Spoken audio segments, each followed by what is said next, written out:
नमस्कार, बहुत स्वागत है आपका देवभूमि समाचार में। मैं हूं आपके साथ आकांक्षा श्रीवास्तव। बुलेटिन की शुरुआत करते हैं। खबर देहरादून से है, जहां विकास नगर में हुई हिंसक घटना पर प्रदेश सरकार का एक्शन मोड सामने आया है। मुख्यमंत्री धामी ने कहा कि उत्तराखंड की शांति, सामाजिक सौहार्द और कानून व्यवस्था को बिगाड़ने की किसी भी कोशिश को बर्दाश्त नहीं की जाएगी। उन्होंने चेतावनी दी कि हिंसक गतिविधियों में शामिल और कानूनों को चुनौती देने वाले तथ्यों पर कठोर कार्रवाई की जाएगी। सरकार ने स्पष्ट किया कि राज्य में जीरो टॉलरेंस की नीति के तहत अपराध और अराजकता पर सख्त कार्रवाई होगी। वहीं आपको बता दें कि मुख्यमंत्री ने अधिकारियों को कानूनी व्यवस्था बनाए रखने के लिए सतर्क रहने के निर्देश भी दिए। उन्होंने कहा कि देवभूमि की छवि को नुकसान पहुंचाने वाले किसी भी हाल में छोड़ा नहीं जाएगा। प्रशासन ने भी निगरानी बढ़ा दी है और स्थिति पर लगातार नजर रखी जा रही है। कठोर कार्रवाई मैं कहना चाहता हूं कि उत्तराखंड के अंदर कोई भी कानून अपने हाथ में लेगा, अपराध करेगा, भाइयों बहनों, अब उत्तराखंड की ये व्यवस्था, यहाँ का प्रशासन पूरे व्यवस्था के तहत, कानूनों के तहत उसके खिलाफ सख्त से सख्त कार्रवाई करेगा, कठोर कार्रवाई हम करेंगे। देहरादून में भी इस प्रकार की घटना हुई है। हम सारे कानूनी पहलुओं का प्रशासन वहां पर अध्ययन कर रहा है और उसके बाद वहां भी सख्त कार्रवाई की जाएगी। किसी को छोड़ा नहीं जाएगा। जो भी अपराधी है वो अपराध करके बच नहीं पाएगा। ये हमने ऐसी व्यवस्था को सुनिश्चित करने का काम किया है। बढ़ते अगली खबर की ओर। खटीमा में आयोजित जन जन की सरकार मुख्य सेवक आपके द्वार कार्यक्रम में उत्तराखंड के मुख्यमंत्री शामिल हुए। कार्यक्रम में उन्होंने विभिन्न विभागों और स्वयं सहायता समूहों द्वारा लगाए गए स्टॉलों का अवलोकन किया और सरकारी योजनाओं की प्रगति की जानकारी भी ली। मुख्यमंत्री ने स्वयं सहायता समूह की महिलाओं से संवाद कर उनके अनुभव सुने और उनकी उपलब्धियों की सराहना की। इस दौरान उन्होंने समूह द्वारा संचालित फूड ट्रक का शुभारंभ किया, महिला सशक्तिकरण को बढ़ावा दिया। कार्यक्रम में मातृशक्ति, युवाओं और स्थानीय नागरिकों ने उनका भव्य स्वागत किया। वहीं बड़ी संख्या में कार्यकर्ता और आमजन उपस्थित रहे, जिससे पूरे क्षेत्र में उत्साह का माहौल रहा। कार्यक्रम में सरकारी योजनाओं के प्रभावी क्रियान्वयन और जन भागीदारी को मजबूत करने पर जोर दिया गया।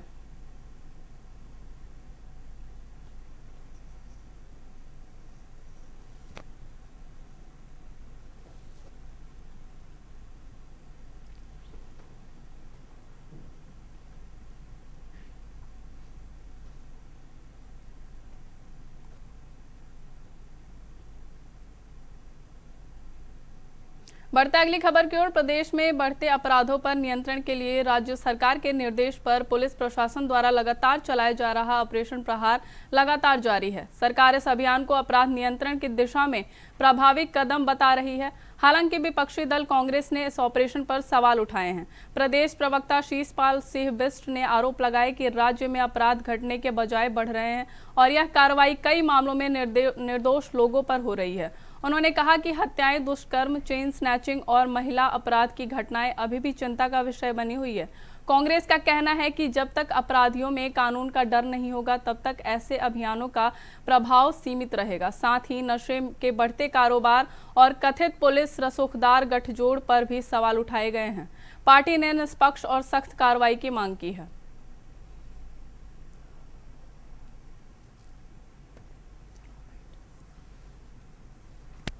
देखिए, पुलिस ऑपरेशन प्रहार चला रही है। किस पर ये प्रहार हो रहा है आप बताइए ना। ये प्रहार निर्दोषों पर हो रहा है। जो असली अपराधी हैं वो तो खुलेआम अपराधों को अंजाम देने का काम कर रहे हैं।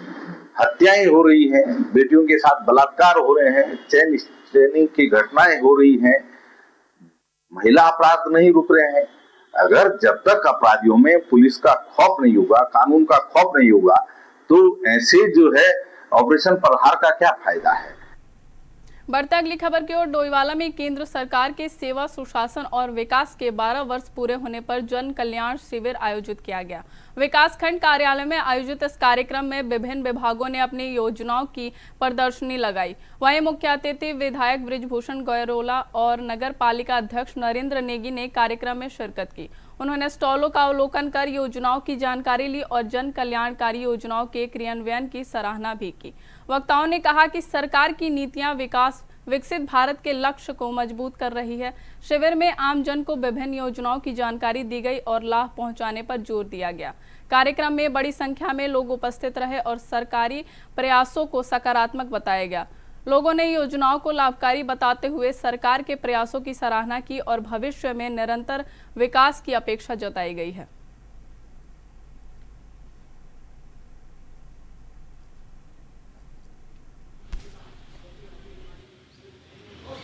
देश के यशस्वी प्रधानमंत्री आदरणीय नरेंद्र मोदी जी के नेतृत्व में केंद्र के 12 साल पूरे होने, केंद्र सरकार के 12 साल पूरे होने पर आज यहाँ पर डोईवाला विकास खंड में एक शिविर का आयोजन किया गया है। तो और इस अवसर पर यहाँ पर हमारे बहुत से जनप्रतिनिधि, हमारे यहाँ पर समूह, हमारे यहाँ पर आंगनबाड़ी कार्यकर्ता और सरकारी विभाग के हमारे अधिकारी कर्मचारी सब लोग उपस्थित थे। और आप सब लोगों ने देखा कि केंद्र सरकार के 12 साल पूरे होने पर आदरणीय प्रधानमंत्री जी के नेतृत्व में पूरे देश के अंदर बहुत ऐतिहासिक विकास के कार्य हुए हैं। आप देखिए, सेवा, सुशासन, विश्वास और विकास के कार्य आज धरातल पर काम दिख रहा है। अब खबर रानीखेत से। कैंचीधाम में बढ़ती भीड़ के चलते यातायात व्यवस्था प्रभावित हो गई है। नैनीताल प्रशासन द्वारा 13 से 15 जून तक रानीखेत की ओर जाने वाले मुख्य मार्ग को डाइवर्ट किए जाने से स्थानीय लोगों को भारी परेशानी का सामना करना पड़ रहा है। कैंचीधाम मेला के कारण श्रद्धालुओं की भारी भीड़ उमड़ रही है, जिससे व्यवस्था बनाए रखने के लिए यह निर्णय लिया गया है। वहीं आपको बता दें कि इससे यात्रियों को 60 से 17 किलोमीटर तक का अतिरिक्त चक्कर लगाना पड़ रहा है और वाहन चालकों ने किराया बढ़ा दिया है। रानीखेत बस डिपो से हल्द्वानी के लिए बस सेवाएं भी प्रभावित हुई है, जिससे यात्रियों की आवाजाही बाधित हो गई है। कई रूटों पर बसें उपलब्ध न होने से स्थानीय लोगों को कठिनाई हो रही है। स्वास्थ्य सेवा पर भी असर पड़ रहा है, क्योंकि सैंपल और मरीज की रिपोर्ट समय पर नहीं पहुंच पा रही है। स्थानीय लोगों ने वैकल्पिक मार्ग और बाईपास निर्माण में देरी पर नाराजगी जताई है। मैं बहुत परेशान हूँ। मैं 2 घंटा पैदल चल के आई अपने गांव से, फिर वहाँ से मैंने 1000 में टैक्सी बुक कर रखी है। 2 बच्चे हैं मेरे साथ छोटे छोटे। अब मेरे को लखनऊ जाना है। 2 दिन से मैं परेशान थी। अभी मेरे को अर्जेंट लखनऊ जाना है। मैं यहाँ 1000 रुपये वहाँ दे के आई हूँ। यहाँ से मेरे को ना अल्मोड़ा की गाड़ी मिल रही है, ना मेरे को यहाँ से हल्द्वानी के लिए कोई गाड़ी मिल रही है, ना मेरे को रामनगर के लिए कोई गाड़ी मिल रही है। और टैक्सी वाले से पूछूंगी तो मैं अभी मेरे कितने 1000 रुपये में मेरे को वो बोलेंगी। मैं से इतना परेशान हो रही हूँ छोटे बच्चों को लेकर अभी मैं कहाँ जाऊँ। अब श्रद्धालुओं की वजह से यहाँ प्रशासन ने कोई व्यवस्था कर नहीं रखी है। ऐसी श्रद्धालुओं के लिए व्यवस्था कर रखी है, हमारे लिए क्या व्यवस्था है? हमको तो डायरेक्ट जाना है। खबरें यूं ही जारी रहेंगी। रुकते हैं एक छोटे से ब्रेक के लिए।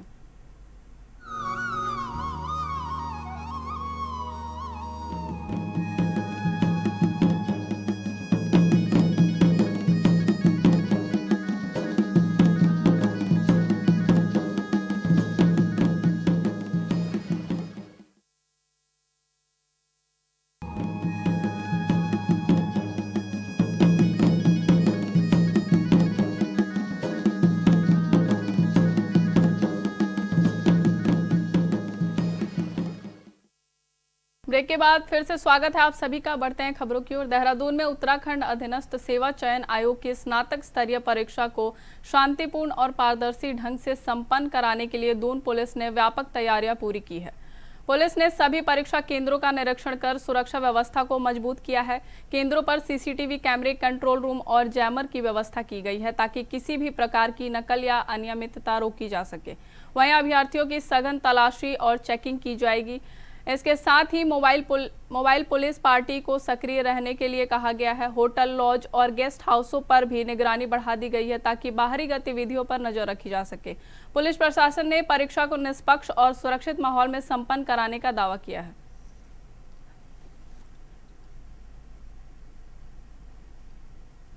मैं आपको बता दें कि होटल और गेस्ट हाउसों पर पुलिस जो है निगरानी रख रही है। कड़ी निगरानी जो है पुलिस की ओर से रखा जा रहा है। यूकेएसएससी परीक्षा को लेकर पुलिस जो है पूरी तरह से अलर्ट नजर आ रही है। सभी केंद्रों पर कड़ी सुरक्षा व्यवस्था की गई है। जहां परीक्षा केंद्रों पर सीसीटीवी कैमरे लगाए गए हैं। सीसीटीवी कैमरों के साथ साथ जैमर के जरिए भी निगरानी रखी जा रही है। अभ्यर्थियों की सघन चेकिंग की व्यवस्था भी की गई है।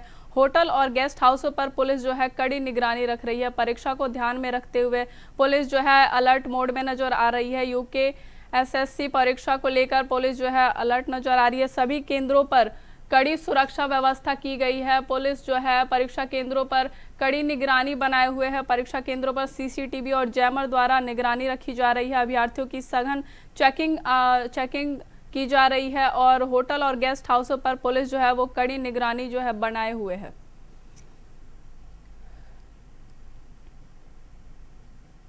बढ़ते अगली खबर की ओर। विश्व प्रसिद्ध कैंची धाम मेले को लेकर जिला प्रशासन ने तैयारियां तेज कर दी है। हर वर्ष लाखों श्रद्धालु बाबा नीम करोली महाराज के दर्शन के लिए यहां पहुंचते हैं। ऐसे में यातायात व्यवस्था को सुचारू रखना प्रशासन की सर्वोच्च प्राथमिकता है। जिला अधिकारी नैनीताल ने निर्देश दिए कि दर्शन मार्ग और मुख्य सड़कों पर किसी भी प्रकार का भंडारा या प्रसाद वितरण नहीं किया जाएगा, क्योंकि इससे भीड़ बढ़ने और जाम की स्थिति बनने की आशंका रहती है। वहीं उन्होंने स्पष्ट किया कि भंडारे का आयोजन केवल निजी परिसर या निर्धारित स्थानों पर ही किया जा सकेगा।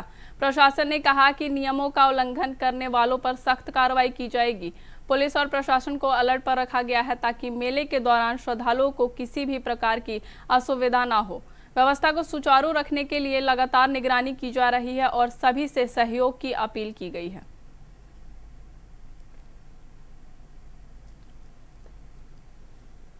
पंद्रह जून को आयोजित होने वाले कैंची धाम महोत्सव को लेकर टेम्पल कमेटी ट्रस्ट के साथ जिला प्रशासन, पुलिस प्रशासन की व्यापक परिचर्चा हुई है। यातायात को नियंत्रित करने के लिए, उसे रेगुलेट करने के लिए शटल सेवाओं का संचालन किया जाएगा। जो बाहर से आने वाले श्रद्धालु हैं उनकी सुविधा के लिए शटल सेवाएं हल्द्वानी में काठगोदाम, रोडवेज और ऐसे 3 कुल यहाँ पर शटल केंद्र बनाए गए जिनमें बृहद पार्किंग की व्यवस्था है। भीमताल, भवाली में भी पार्किंग की व्यवस्था रहेगी। सैनिटोरियम में भी डाइवर्जन रहेगा। अल्मोड़ा की तरफ से आने वाले जो श्रद्धालु हैं उनके लिए खैरना में व्यवस्था रहेगी। पनीराम के ढाबे पे व्यवस्था रहेगी। श्रद्धालु आए, अपनी श्रद्धा का निर्वहन करें, महाभोग का प्रसाद ग्रहण करें।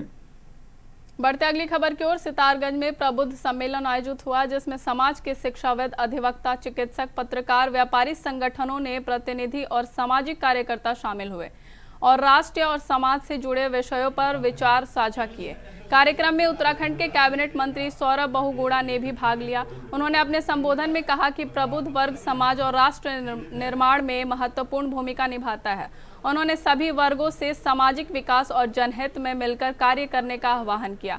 सम्मेलन में सामाजिक समरसता, शिक्षा, विकास और समसामयिक मुद्दों पर चर्चा हुई। उपस्थित गणमान्य नागरिकों ने अपने विचार रखे और समाज को आगे बढ़ाने के सुझाव दिए। वहीं कार्यक्रम को सफल और सार्थक बताते हुए आयोजकों ने सभी अतिथियों का आभार व्यक्त किया।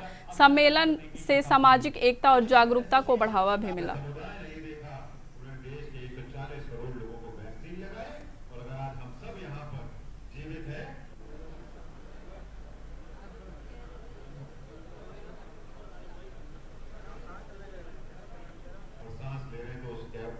धन्यवाद आदेश हमारे विषय संयोजक हैं जिन्होंने आज एक सम्मेलन सितारगंज में आयोजित किया है। यहाँ पर आए हुए समस्त हमारे स्कूल के एसोसिएशन के लोग, हमारे होटल एसोसिएशन के लोग, हमारे मेडिकल एसोसिएशन के लोग, गुरुद्वारा कमेटी के लोग, हमारे सारे जनप्रतिनिधि, प्रधान, क्षेत्र पंचायत, हमारे बीडीसी, हमारे पार्टी के वरिष्ठ प्रदेश कार्यकर्ता, सबका यहाँ पर स्वागत करता हूँ। और कोशिश की कि देश के यशस्वी प्रधानमंत्री ने अपने एक रिकॉर्ड बनाया है कि 12 साल तक लगातार वो प्रधानमंत्री देश के रहे हैं। कोशिश करिए बताने के लोगों को कि इस 12 साल में इस देश के लिए क्या क्या हुआ है, क्या अच्छा हुआ है, कैसे देश विकसित हुआ है, कैसे हम सशक्त हुए हैं, कैसे आज हम अपने आप को पूरे विश्व में एक साथ बनिए भारत की। बढ़ते अगली खबर की ओर। मसूरी में फिटनेस और आत्मरक्षा को बढ़ावा देने के लिए मिक्स्ड मार्शल आर्ट की 3 दिवसीय कार्यशाला आयोजित की गई है, जिसमें विभिन्न आयु वर्गों के लोगों ने भाग लेकर प्रशिक्षण प्राप्त किया। अभिश्री बानी और कोच प्रशांत विष्ट द्वारा शुरू की गई इस पहल का उद्देश्य फिटनेस, अनुशासन, आत्मविश्वास और आत्मरक्षा को बढ़ाना है। अभिश्री बानी ने कहा कि यह केवल खेल नहीं बल्कि जीवन शैली सुधारने का माध्यम है। उन्होंने स्कूलों, आईटीबीपी के साथ भविष्य में प्रशिक्षण कार्यक्रम की योजना भी बताई। कोच प्रशांत बिष्ट ने मसूरी की खेल प्रतिभा को राष्ट्रीय स्तर तक ले जाने की बात कही। मसूरी स्पोर्ट्स एसोसिएशन के सौरभ सोनकर ने इसे सकारात्मक पहल बताते हुए नियमित प्रशिक्षण की मांग की। स्थानीय लोगों ने इसे युवाओं को नशे से दूर रखने में उपयोगी बताया और आत्मनिर्भरता की दिशा में महत्वपूर्ण कदम बताया।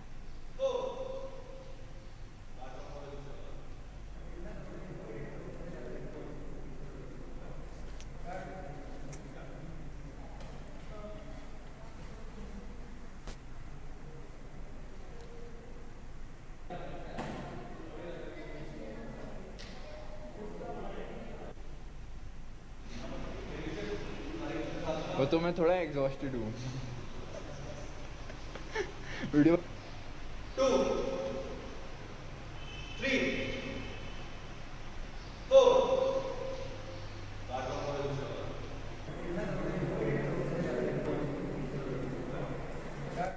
में बेसिकली मिक्स मार्शल आर्ट्स होता है। इसमें सारे फॉर्म्स होते हैं मार्शल आर्ट्स के, जैसे boxing, kick boxing, muay Thai जो थाईलैंड का आर्ट फॉर्म है, स्ट्राइकिंग होता है, ये रेसलिंग होता है, इसमें ब्राज़ीलियन जिजित्सु होता है। सो एक होलसम फिटनेस पैकेज है MMA। और MMA बेसिकली हमारा एम ये है कि ये सिर्फ किसी एज ग्रुप से रिलेटेड नहीं है। छोटे से छोटे बच्चे, विमेन, ओल्ड पीपल, रिटायर्ड लोग सब इसे प्रैक्टिस कर सकते हैं। तो ना सिर्फ फाइटर्स जो नेशनल लेवल पे खेलना चाहते हैं, बट अगर आपको ओवरऑल अपनी मेंटल और फिजिकल दोनों फिटनेस का ध्यान रखना है तो MMA बहुत ज़रूरी है। और मसूरी में इसे लाने का ये मोटिव था कि मसूरी में बहुत स्कूल्स हैं। Mussoorie sports association Tung MMA और मसूरी फिटनेस क्लब के द्वारा ये दूसरी MMA की वर्कशॉप मसूरी में आज हमारे द्वारा आयोजित की गई। पहली वर्कशॉप 1 दिन की थी, आज ये हमने 3 दिन की वर्कशॉप का तीसरा दिन है, हमने आयोजित करी। और हमारा जो मेन मोटिव है ये वर्कशॉप लगाने का कि लोगों को MMA के बारे में पता चले, मिक्स्ड मार्शल आर्ट्स क्या होता है, सेल्फ डिफेंस क्या होता है, बेसिक फिटनेस क्या होती है। और स्पेशली लोग अपने जैसे अनफिट हैं, बच्चों को अपॉर्चुनिटी नहीं मिलती है कुछ फिटनेस के लिए करने के लिए, तो हमारा मेन मोटिव यही था। बढ़ते अगली खबर की ओर। विकास नगर के बैरागी वाला मामले में विवाद के बाद प्रशासन ने आरोपियों के ठिकाने पर कार्रवाई की है। घटना के बाद क्षेत्र में तनाव और आक्रोश का माहौल देखने को मिला। ग्रामीणों ने विरोध प्रदर्शन के दौरान कुछ घरों में आगजनी की घटनाएं भी की। इसके बाद पुलिस और प्रशासन ने स्थिति को नियंत्रण करने के लिए भारी बल तैनात किया। बुलडोजर कार्रवाई के तहत कथित अवैध निर्माणों को हटाया गया। मौके पर बड़ी संख्या में पुलिस मौजूद रही ताकि कानून व्यवस्था बनी रहे। वहीं स्थानीय लोगों ने आरोपियों के खिलाफ सख्त कार्रवाई की मांग की है। वहीं प्रशासन ने कहा कि कानून अपने हाथ में लेने वालों पर भी कार्रवाई होगी। पूरे क्षेत्र में स्थिति पर नजर रखी जा रही है और शांति बनाए रखने की अपील की गई है। पुलिस जांच जारी है और हालात सामान्य हो रहे हैं।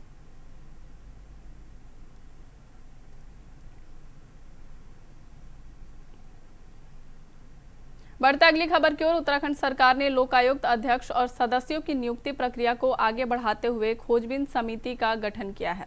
यह निर्णय उत्तराखंड लोकायुक्त अधिनियम 2014 के तहत गठित चयन समिति की 4 जून 2026 को हुई बैठक में लिए गए विचार विमर्श के आधार पर किया गया। सचिव कार्मिक और सतर्कता शैलेश बगौली ने इसकी जानकारी दी। समिति लोकायुक्त के अध्यक्ष और सदस्यों के लिए योग्य व्यक्तियों के नामों का पैनल तैयार कर चयनित समिति को सौंपेगी। समिति की अध्यक्षता सेवानिवृत्त न्यायमूर्ति आलोक वर्मा करेंगे।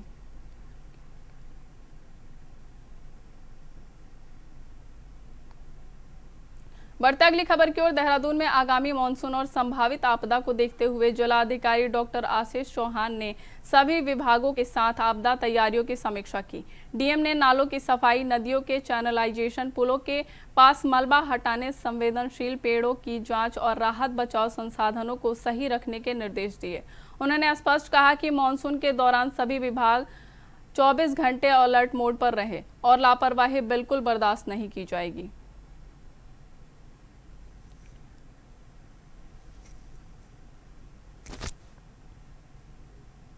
अब खबर देहरादून से। पुलिस ने ऑपरेशन प्रहार के तहत विकासनगर क्षेत्र में बड़ी कार्रवाई करते हुए 2 नशा तस्करों को गिरफ्तार किया है।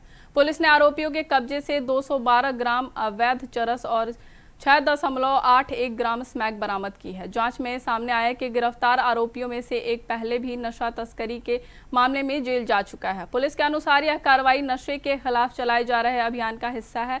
इस सफलता को मुख्यमंत्री के ड्रग्स फ्री देवभूमि अभियान से जोड़कर एक महत्वपूर्ण कदम माना जा रहा है। आगे भी मामले में जांच जारी रहेगी।